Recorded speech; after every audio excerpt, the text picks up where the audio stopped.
नमस्कार, स्वागत है आपका जनगणमन 24/7 पर, जो कि मेरा यूट्यूब चैनल है। आप उसे लाइक करें, सब्सक्राइब करें। और आज बाबा रामदेव को एक बार फिर से कोर्ट की फटकार सुनने को मिली।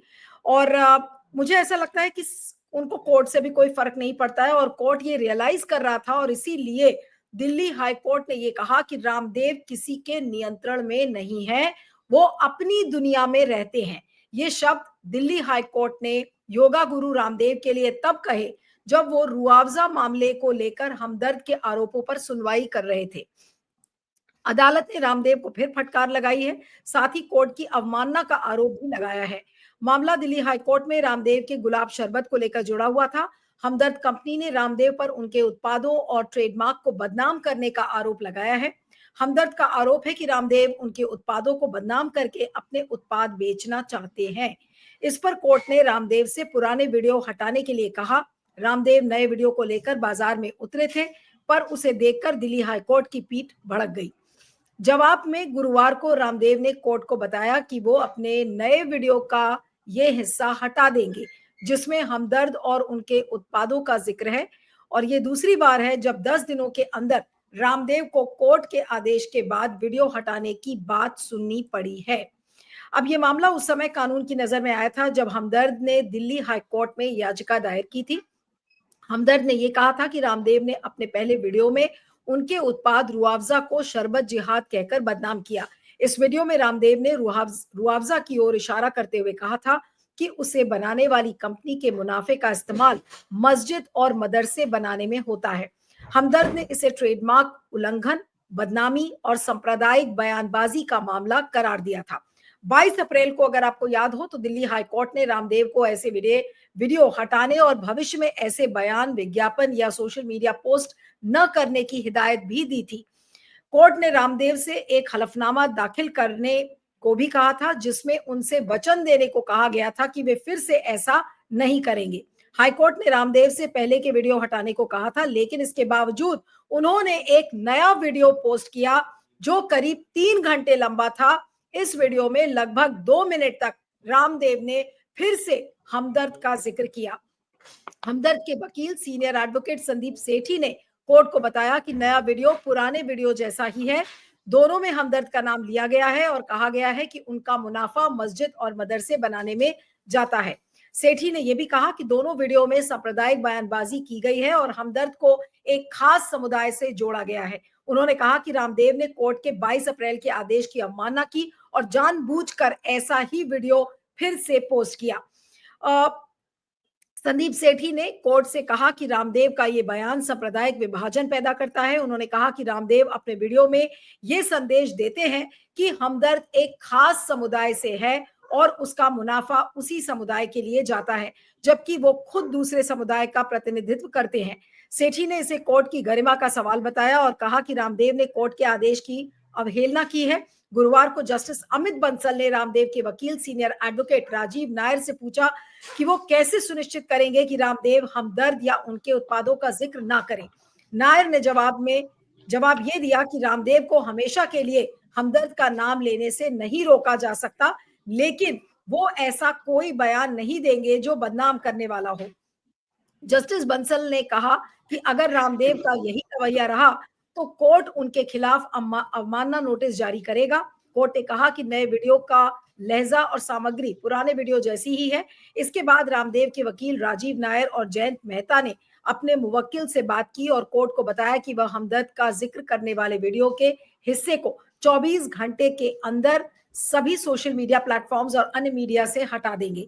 जस्टिस बंसल ने इस बयान को दर्ज किया और रामदेव को इस आदेश का पालन करने का हलफनामा दाखिल करने का निर्देश दिया है।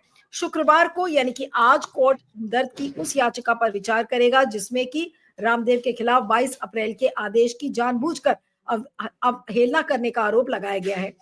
तो अब रामदेव के बारे में क्या कहा जाए? रामदेव के बारे में खुद कोर्ट ने कहा कि इनको नियंत्रित करना बहुत मुश्किल है, क्योंकि ये अपने मनमर्जी के मालिक एक तरीके से ये जस्टिस बंसल का कहना था कि रामदेव किसी के नियंत्रण में नहीं है।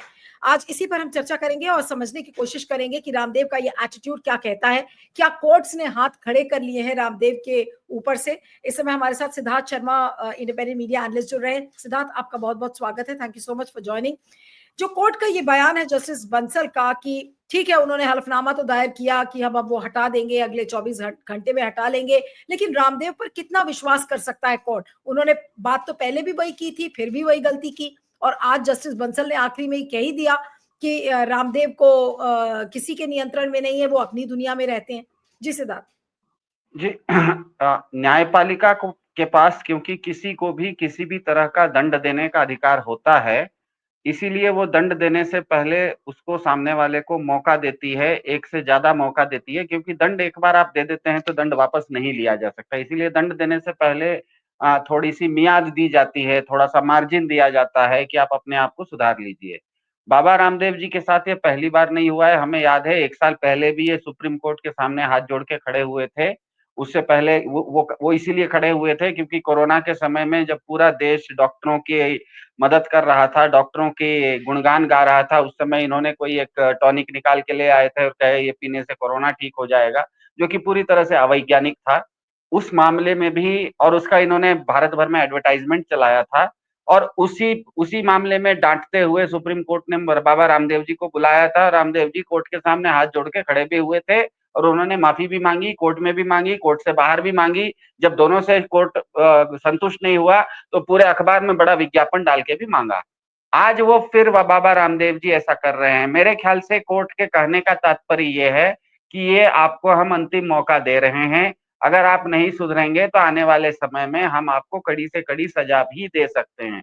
अब वो सजा क्या होती है न्यायपालिका के अनुसार, ये हमें नहीं पता है, क्योंकि ये न्यायालय का विषय होता है, लीगल विषय होता है। लेकिन मेरे ख्याल से कोर्ट का ये कहने का आज का तात्पर्य ये है कि बाबा रामदेव जी, आपको एक अंतिम मौका दिया जा रहा है। आप अंग्रेजी में जिसे कहते हैं हैबिचुअल ऑफेंडर, आप एक आदतन अपराधी के तरह व्यवहार कर रहे हैं, और ये कोर्ट बिल्कुल इस चीज को मान्य नहीं करता है। इसीलिए आप बेहतर हो कि इस चीज को खत्म कीजिए, और अगर आप नहीं करेंगे तो अगले सुनवाई में या इसको इसी केस में आगे चल के उनको किसी तरह की सजा भी हो सकती है। क्योंकि ध्यान में रखिएगा, न्यायपालिका अपने आप में, भारत में न्यायपालिका के ऊपर भले 10 तरह के दबाव हों, लेकिन सैद्धांतिक रूप से, व्यवहारिक रूप से, संवैधानिक रूप से भारत में क्योंकि न्यायपालिका स्वतंत्र है, इसीलिए बाबा रामदेव जी दूसरे किसी के साथ क्या करते हैं वो अलग बात है। वो हमदर्द के साथ क्या करते हैं, अपने शरबत बेचने में क्या करते हैं, ये एक अलग विषय है। लेकिन अगर कोर्ट की बात नहीं मानते हैं तो मुझे लगता है कि न्यायपालिका इस पर काफी कठोर कार्रवाई करने वाला है। लेकिन लेकिन क्योंकि दंड, जो रामदेव का ये कॉन्फिडेंस है कि बार बार कोर्ट की अवमानना करना, बार बार कोर्ट को डिसरिस्पेक्ट करना, कोर्ट का ऑर्डर नहीं मानना, और इतने तो मूर्ख नहीं है वो कि जब वो वीडियो रिकॉर्ड कर रहे होंगे तो बार बार जब हमदर्द का वो जिक्र करते हैं तो उनको पता नहीं होगा कि कोर्ट क्या कर रहा है। इसका मतलब कि वो जानबूझकर ये बात कर रहे हैं और बार बार कर रहे हैं। क्या वो कोर्ट को चिढ़ाने का काम कर रहे हैं? और जस्टिस बंसल का ये कहना कि वो किसी के नियंत्रण में नहीं है, तो क्या आज हम इसको ये समझे कि कोर्ट ने भी आज हाथ खड़े कर दिए कि भाई कोर्ट कुछ नहीं कर सकता रामदेव की, जब सुन ही नहीं रहा कोई व्यक्ति? तो जी, आपके 2 सवाल हैं, कोर्ट कुछ कर सकता है या नहीं, उसका तो जवाब मैंने दे दिया। मेरे ख्याल से कोर्ट उनको एक लास्ट चांस दे रहा है, ये कह के कि आप किसी के कंट्रोल में नहीं है। इसका मतलब कोर्ट कह रहा है कि अब आप मेरे कंट्रोल में आएंगे अब। क्योंकि भारत में हम सब जानते हैं कि न्यायपालिका के पास इतनी ताकत है कि किसी को भी बुला के वो किसी भी तरह की सजा दे सकती है। तो कोर्ट जब ये कह रहा है कि आप किसी के कंट्रोल में नहीं है, इसका मतलब कोर्ट कह रहा है कि अब हम आपको कंट्रोल करेंगे, ये आपको अंतिम मौका दिया जा रहा है अपने आप को सुधारने का। तो ये एक बात है। दूसरी बात, आपने पूछा कि बाबा रामदेव जी तो समझदार व्यक्ति हैं, उन्होंने इस तरह का काम क्यों किया, वो किसी को चिढ़ा रहे हैं क्या? मेरे ख्याल से होता ये है कि आदमी जब मजबूरी में होता है तो गधे को भी बाप मानना पड़ता है। बाबा रामदेव जी का हमें पता है, उनका व्यापार अब धीरे-धीरे पूरी तरह से ठप होने के कगार पे जा चुका है। आप ये इस चीज को आप कहीं पर भी इंटरनेट पर भी सर्च कर लीजिए, पिछले 10 साल में बाबा रामदेव जी का व्यापार बढ़ा नहीं है, उनका व्यापार ठप हो गया है। अब वो उन्होंने कोशिश की कि उस पिछले व्यापार में जो उन्होंने मुनाफा कमाया था, उससे कुछ जमीन जायदाद वगैरह खरीदी जाए, तो उसके बारे में भी वो भी मामला अब कोर्ट में आ गया है। जैसे हमें पता है कि हरियाणा में अरावली में जो जंगली जमीन थी, वो सब लेने में, वो सब में उनका नाम आ गया कि वो क्या कहते हैं, जिसे कहते हैं ना लैंड डीलिंग, जमीन जायदाद का, रियल एस्टेट का खेल खेलने में लग गए हैं। तो हुआ ये है कि पहले उन्होंने अपने पतंजलि का जो भी प्रोडक्ट बेच के मार्केटिंग करके जो उन्होंने अच्छा मुनाफा कमाया था, उसको उन्होंने उस पैसे को लगाया जमीन में। अब हो ये गया है कि पतंजलि का भी मार्केट डाउन हो गया है। जो उन्होंने जमीन जायदाद खरीदी थी उसकी भी वैल्यू घट गई है क्योंकि सब विवादास्पद हो गए हैं। मेरे ख्याल से उनकी ये मजबूरी है, उनका ये सर्वाइवल का मामला आ गया है। उनको अपने आप को बचाना है, इसीलिए वो इस तरह के एडवर्टाइजमेंट कर रहे हैं, क्योंकि उनको पता है, हमें पता है कि बाबा रामदेव बीजेपी इकोसिस्टम के हैं। और कोई भी एक मैं बीजेपी का इकोसिस्टम का मतलब ये नहीं है कि बीजेपी सरकार के तरफ से, बीजेपी इकोसिस्टम का मतलब ये है कि बीजेपी के समर्थक के तरफ से हैं। तो कोई भी किसी का समर्थन तभी करता है, कोई भी व्यक्ति किसी दूसरे का समर्थन करने के लिए 4 में से एक कंडीशन फुलफिल होना होता है। या तो वो समर्थन सैद्धांतिक होता है क्योंकि आपकी विचारधारा से मेरी विचारधारा मेल खाती है, या तो दूसरा होता है कि व्यवहारिक है, भैया कोई दूसरे को हम समर्थन नहीं कर सकते, चलो हम तुमको समर्थन कर देते हैं। तीसरा होता है अवसरवादी समर्थन कि चलो मैं तुमको समर्थन दूंगा, तुम मुझे उसका फायदा दो। चौथा होता है कि मजबूरी में समर्थन के मेरे कनपट्टी पे किसी ने बंदूक रख दी है तो वो जो कहेगा वो मैं करूंगा। तो बाबा रामदेव जी अब समझ गए हैं कि उनका व्यापार, जो कोई भी व्यापार जब होना होता है, कोई भी प्रोडक्ट मार्केट में आता है, उसको मास मतलब बहुत बड़ी मात्रा में अगर उसको चलना है, क्योंकि कोई भी एक प्रोडक्ट होता है तो उसको सभी तरह के लोग खरीदेंगे तभी वो बिकेगा। बाबा रामदेव जी को मालूम पड़ गया है कि सभी तरह के लोग अब उनका सामान नहीं खरीद रहे हैं, इसीलिए वो अंत में बीजेपी इकोसिस्टम के जो सैद्धांतिक समर्थन करते हैं, जो उनका कोर है, जिसको कि हम कह सकते हैं कि वो थोड़ा सा मुस्लिम हेट वगैरह करते हैं, कम से कम उस कॉन्स्टिट्यूएंसी में मैं घुस जाऊं और कहीं वहां तो कम से कम कुछ नहीं तो मेरा शरबत बेच लूं। गर्मी का मौसम है, सबको पता है कि गर्मी के मौसम में शरबत पीते पीते हैं लोग। कम से कम इस सीजन में मार्केट में मेरा चीज नहीं भी बिके तो कम से कम इस तरह के लोग बीजेपी इकोसिस्टम के जो समर्थक हैं, जिनके अंदर इस्लामोफोबिया है, कम से कम उन लोगों के बीच में अगर मेरा शरबत बिक जाए तो कम से कम डूबते को नाव क्या कहते हैं, कोई डूब रहा है तो उसको एक तिनके का भी सहारा हो जाता है। तो मेरे ख्याल से बाबा रामदेव जी इस चीज को जानबूझ के नहीं कर रहे हैं, उनको पता है इसके खतरे क्या हैं, लेकिन उनकी मजबूरी है कि उनको भी व्यापारिक रूप से, आर्थिक रूप से सस्टेन करना है। और ये उनको पता है कि कोर्ट, क्योंकि हमें पता है कि 2011-12 में बाबा रामदेव जी भारत में कई सारे जन आंदोलन में भी शामिल रहे हैं। तो उनको भी जो चीज हम और आप चर्चा कर रहे हैं उनको भी पता है कि कोर्ट अचानक एक दिन सुबह सुबह उठ के मुझे सजा नहीं देगा, वो सजा देने से पहले 2-4 बार मुझे मौका देगा। मौके इस बीच के मौके पर ही हम चौका लगा लेते हैं, गर्मी का मौसम है, किसी भी तरह से अपना 200, 400, 500, 1000, 5000 बोतल बिकवा लेते हैं किसी भी नाम से। और जब कोर्ट बुलाएगा और जब हमें मालूम पड़ेगा कि ये अंतिम मौका है, तो पिछले बार जैसे सुप्रीम कोर्ट में हाथ जोड़ के माफी मांग लिए थे, अगले बार देखिएगा फिर से माफी मांग लेंगे, यही होने वाला है। कोर्ट माफ करेगा अगली बार अगर ये गलती करते हैं, इसकी क्या गारंटी है? हो सकता है कोर्ट इन्हें सीधा जेल ही भेज दे। हो सकता है, हो सकता है, हो सकता है। यही मैं कह रहा हूं कि इन्होंने जो न्यायपालिका के साथ खिलवाड़ करने की कोशिश की है, राजनीति में आप भले खिलवाड़ कीजिए लेकिन न्यायपालिका के साथ इस देश में खिलवाड़ करने से न्यायपालिका इस चीज को बहुत आसानी से नहीं लेगी। नहीं, लेकिन आप ये देखिए कि ये न्यायपालिका को जिस तरीके से चिढ़ाने का काम रामदेव कर रहे हैं, क्या ये बहुत सोची और समझी रणनीति के साथ किया जा रहा है? क्योंकि न्यायपालिका को उस समय सारे लोग आईना दिखा रहे हैं।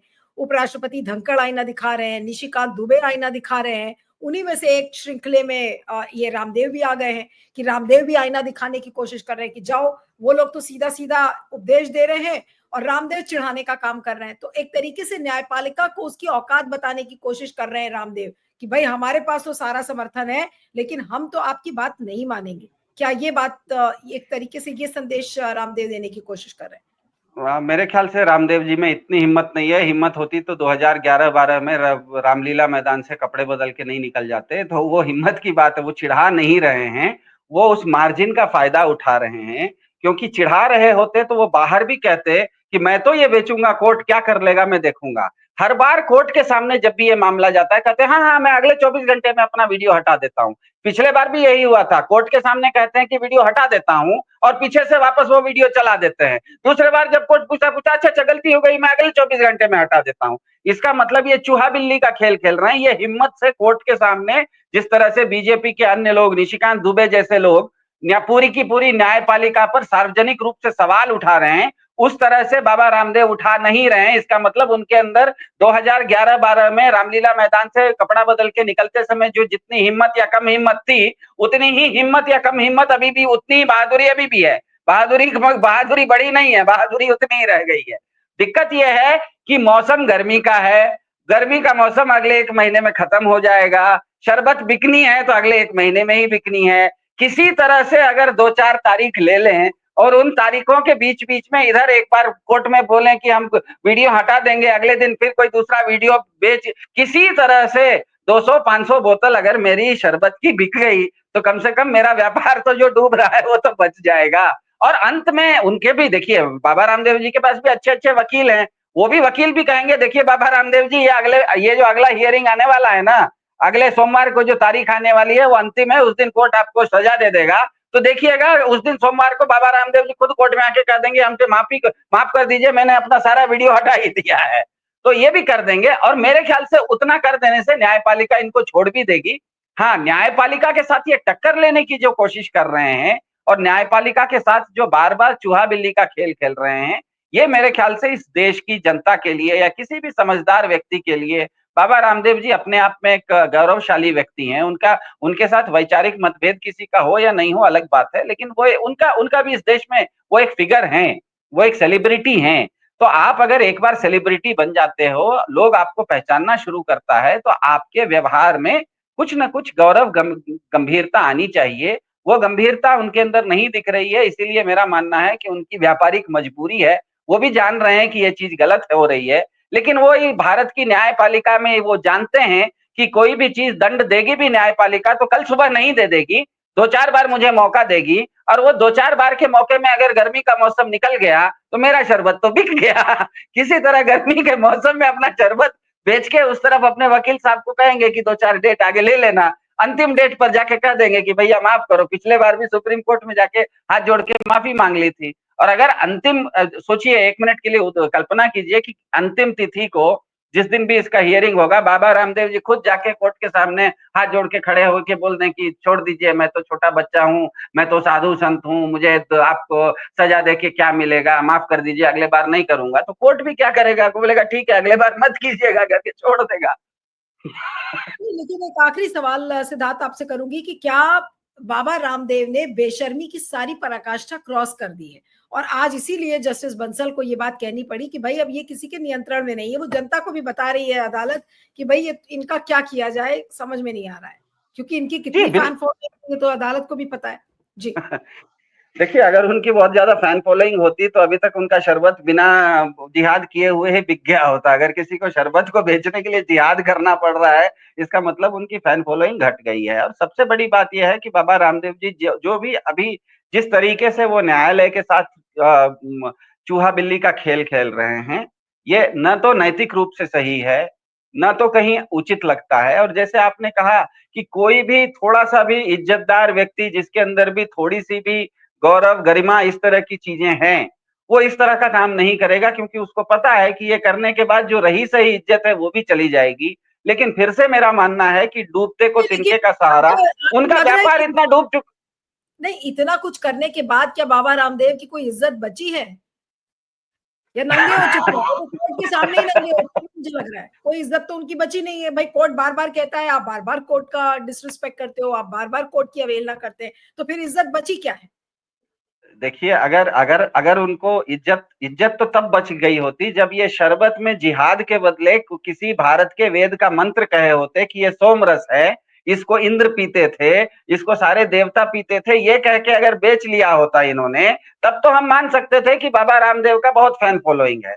बाबा रामदेव हिंदू धर्म के ठेकेदार होते हुए, गेरुआ पहनते हुए, अगर उनको जिहाद का नाम लेके अपना शरबत बेचना है, उनको वेद में कोई मंत्र नहीं मिला क्या अपना शरबत बेचने के लिए? मेरे ख्याल से भारत के वेदों में भी अगर जाते तो इस तरह की कोई ना कोई एक शरबत की चर्चा या सोमरस की कुछ ना कुछ चर्चा होती, तो वो अपने अपने अपने शरबत को किसी वेद मंत्र के आधार पर बेच सकते थे।